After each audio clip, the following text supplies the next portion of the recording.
Hi everyone, I hope you're all doing really well. For those of you who don't know me, I'm Malin, and today I want to share 10 things that I buy every week without fail, that I eat every week without fail, and also tell you about why I include these foods in my vegan diet on a weekly basis. But before we get into each food separately, I want to thank Skillshare for sponsoring this video and tell you a little bit more about them. Skillshare is an online learning platform with thousands of classes on creative topics like photography, videography, illustration, graphic design, and the list could go on and on. They also offer plenty of classes about organizing and running a freelance business that are really helpful. And I've also really enjoyed all the self-discovery and development classes that Skillshare offer. As an example, I'm currently doing a class by Stephanie Neme that's called Silence and Curiosity, a guide to self-reflection and self-discovery.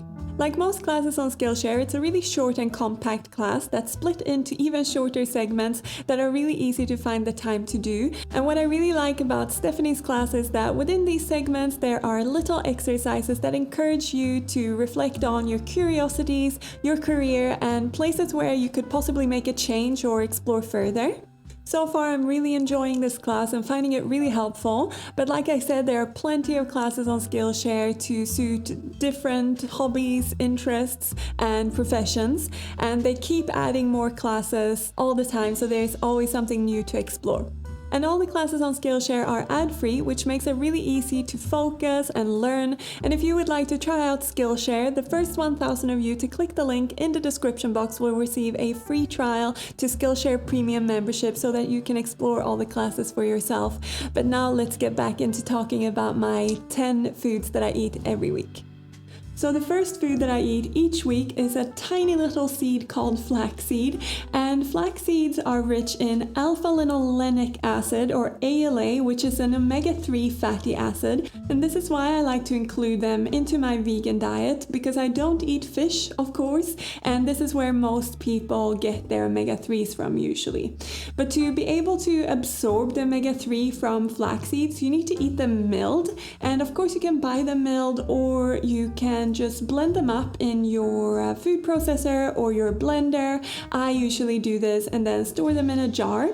And milled flax seeds can go bad quite quickly if you live in a hot climate, so it's a good idea to keep it in the fridge where it will last for several weeks. To be honest, even I keep mine in the fridge just for safekeeping, and I bring them out usually for breakfast when I sprinkle them over my porridge, or I use them stirred into my overnight oats when I'm eating them cold. I also sprinkle them over yogurt bowls when I have that for breakfast, and they also go really great in smoothies and in pancake batter, and you can even make an egg substitute using milled flaxseed by mixing 1 part milled flaxseed to 2 parts water and use it in your baking or wherever you want that binding effect. Now that we're already touching on the topic of breakfast and oats, I guess I should reveal that my second food is just that, it's oats. Oats are my go-to breakfast. I've spoken about this on the channel many times before and shown you how I like to make it and top it. And as many of you probably already know, oats is a whole grain, and even though porridge oats is processed to some extent, it still counts as a whole grain, which means that it gives you a slow release of energy, and it's also really high in fiber, which is obviously great for you, great for your gut health, and who doesn't want slow burning energy, right? I know I do in the morning. And it's also rich in some vitamins and minerals like thiamine, manganese, zinc, iron, magnesium, which of course are all great things. Apart from the health benefits of oats, of course I really like the taste of them too, and I really enjoy that you can switch them up so much. You can cook them in different ways. For example, I like them cold as an overnight oat or in a bircher muesli, or I like to cook it quickly with porridge oats or do a slower version with more bite to it when I use steel cut oats. And the possibilities for flavoring and topping oats are infinite, which means you never get bored and you can always change it up with the seasons or your mood. I'm really looking forward to strawberry season at the moment and starting to eat my oats cold again. And before I finish off my little spiel about oats, I also want to say that I like to include other whole grains into my diet on a weekly basis as well, but more so for lunch or dinner. For example, I like to cook up quinoa or millet or brown rice, and make sure I get that onto my plate at least once or a couple of times a day. But oats still takes the prize as the most eaten grain in this house, and I also really love the fact that the oats can be grown right here in Sweden, so it's a really great sustainable option too. The next most used food in my kitchen is tahini, and I like to drizzle that over my breakfast. I like to use it in smoothies, I like to use it in salad dressings, and wherever else I can sneak it in. And for those of you who don't know what tahini is, it's a ground sesame paste, and it can come in slightly different varieties. The one I prefer is made from whole sesame seeds, which makes it a lighter color and more pourable, but the unhulled variety is also tasty and good for spreading, and that's always darker and a little bit thicker and slightly more bitter as well. But no matter which variety you choose, you'll get a little bit of extra calcium into your diet when you're eating tahini, because sesame seeds are rich in calcium. They're also a good source of fat, of monosaturated fats, but they are a little bit higher in omega-6 than omega-3s, and you always want to keep the balance of those two. I'm not going to get into that because I'm not a nutritionist, but don't go overboard and crazy with the tahini. Just eat it in nice moderation and enjoy. And the main reason why I like to use it so much is because it's versatile and it's really tasty. Just try making a really simple salad dressing, for example, mixing it with lemon juice, some garlic and salt, and thinning it out with a little bit of water, and you'll see exactly what I mean. Lemons are the next food that I eat each week, and as I already revealed, I love to use it in dressings, and not just in creamy type dressings like with the tahini, but also in vinaigrettes and other sauces. And I also like to drizzle just plain lemon juice over pretty much every savory dish, because it has this way of brightening food up and bringing out the flavors of everything else that's in there. And even if you feel like a dish is lacking in salt, often drizzling a little bit of lemon juice over it will sort of make the saltiness and all the other flavors, like I've said a billion times now, just pop a lot more. So that's a nice trick that you can use. And this really goes for any acid, but I really like the flavor of lemons and I enjoy using it in my cooking. And another great thing about lemons are that they are rich in vitamin C. So when you include them in a dressing or drizzle them over a salad that has dark leafy greens, it helps your body absorb the iron better. Yeah, this is a really cool thing that I think we should all know, that acid and vitamin C helps to absorb iron in dark leafy greens. So as you can probably tell, I love segueing these foods into each other, which means that my next food, you guessed it, is dark leafy greens. And dark leafy greens are nutritional powerhouses that I think is good in any diet, but they're especially good in vegan diets because they are rich in minerals like iron and calcium that are not in that many vegan foods. And they're also rich in vitamins A, C, K, and folate, which can't be a bad thing, right?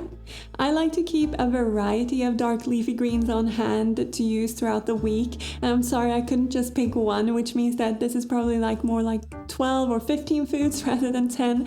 But some of my favorites are kale, which I always keep on hand, some variety of it. And my favorite at the moment is dino kale or cavolo nero.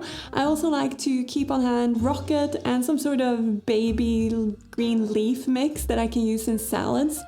And when it's season, I also like to cook the tops of my beetroot, which are a really great dark leafy green that often goes to waste. So if you haven't tried that, please do. It's really great just sauteed with some garlic and salt, or you can include it in soups and stews the same way you would do with chard or spinach or kale. And of course, they also go really well in salads and nourish bowls. And you can really sneak them into most places. I almost forgot to tell you that I also like to keep frozen spinach on hand to include into my smoothies. And I like to keep them frozen because this means that I always have them on hand and I don't need to worry about them wilting away in my fridge if I don't make smoothies that week. So that's a little tip.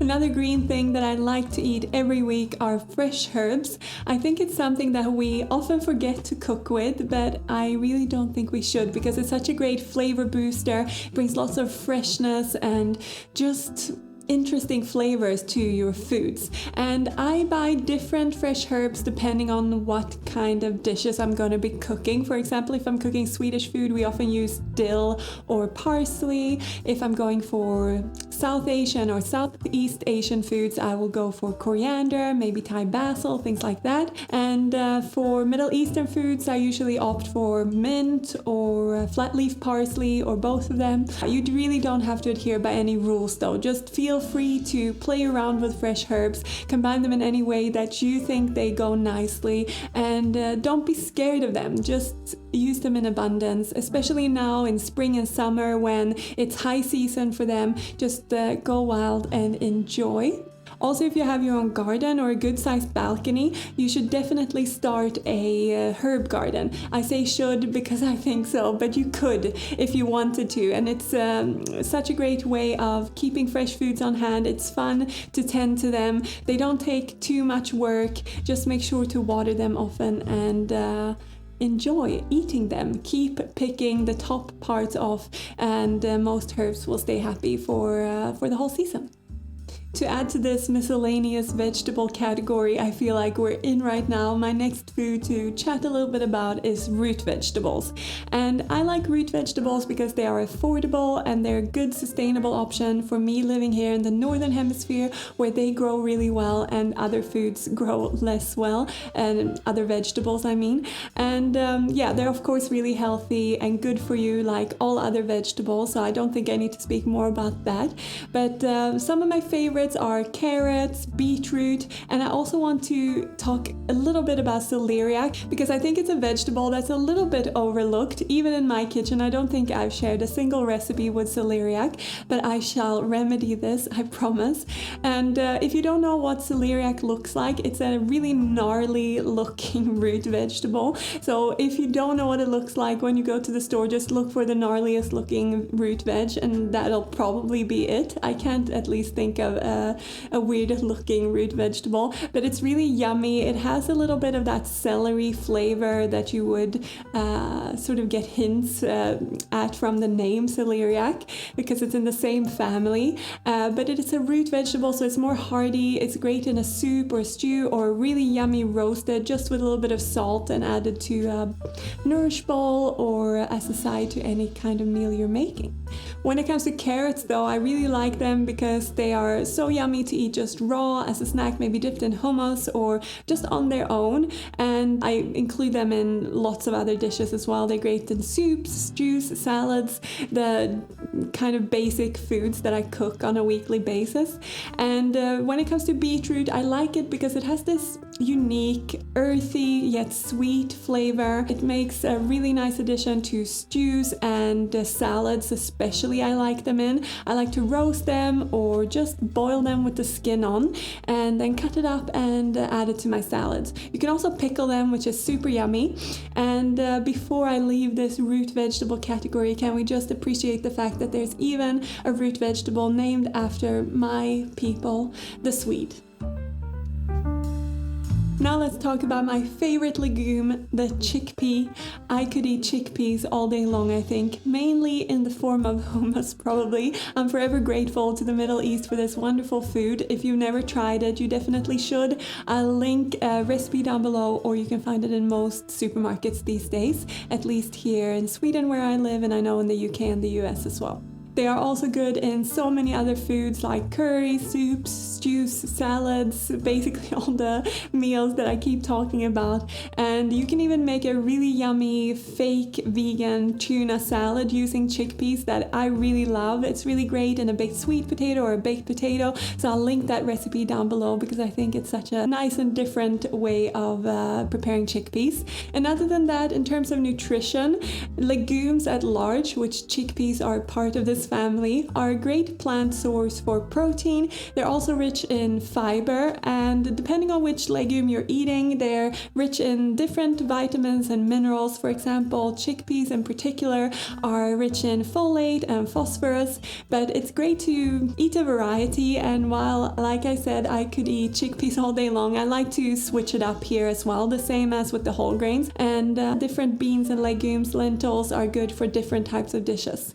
I'll make sure to link all of my favorite chickpea recipes down below though, in case you want to cook more with them. I don't know about you, but I eat fruits every day, and I usually vary what I buy depending on the season, but the one fruit that always makes it into my shopping bag and into my mouth on a weekly basis are bananas. And they always have, and I think for as long as we have access to them, they always will. They're such a great base in smoothies. I really enjoy cooking them into my porridge, which gives it this lovely banana flavor, but it's also a really great natural sweetener. You can also mash them up and use them in baking as a replacement for egg, if you don't mind the slight banana flavor, that is. And I also just like to eat them raw as they are, out of the peel, like all of the other monkeys of the world. But I can't deny that I really love them whizzed up from frozen with a little bit of peanut butter and some oat milk in my food processor or in my high-speed blender until it makes this really delicious ice cream-like dessert. If you've never tried this, you definitely must. Now let's finish on a high and let me share my love of chocolate with you all, because we couldn't make a list without including chocolate, I think. Chocolate is just something that seems to sort of transcend any barrier, and by this I mean that most people you meet will love chocolate, and this is something you can always share with strangers, except I guess most people don't, because it would be a little bit weird. But I think we can all agree that they're yummy just as an after dinner snack, a midday pick-me-up, or a really great PMS sort of cheer-me-up situation. I'm really happy that there are so many different kinds of vegan chocolates these days, at least here in Sweden. And yeah, there's so much to choose from. There's different types of dark chocolate, different types of vegan milk chocolate, different types of flavored vegan chocolates. And yeah, I guess you could say there's something for every occasion. And apart from just eating it as is, I love to include chocolate in my desserts and in baking, where it really sings. And one of my favorite chocolate desserts that I make is a chocolate pot where I whiz up melted chocolate with silken tofu and maple syrup. And it might sound a little strange to make a dessert from silken tofu, but don't knock it till you try it. It's really good, really creamy, luscious and delicious, and I'll link it down below because I hope that I have now convinced you that you want to try it. And when I choose what kind of chocolate I'm going to eat, or while I'm eating it, I never ever think of any health benefits or what it's doing for this or that. I just enjoy it and feel the effects it has on my soul, basically. And before I leave you today, I just want to do a few honorable mentions that could have made this list, like walnuts, tofu, oat milk, noodles, dates, apples, and the list could be longer for sure. But these 10 foods are the ones that I thought of instantly, and I like them for many different reasons, but often because they are tasty, nutritious, and most of them also sustainable to the place I'm in the world. And with this, I will leave you for today. I hope you enjoyed this video and that you found it helpful in some way. I look forward to seeing you next week for a new video. Until then, take care. Bye!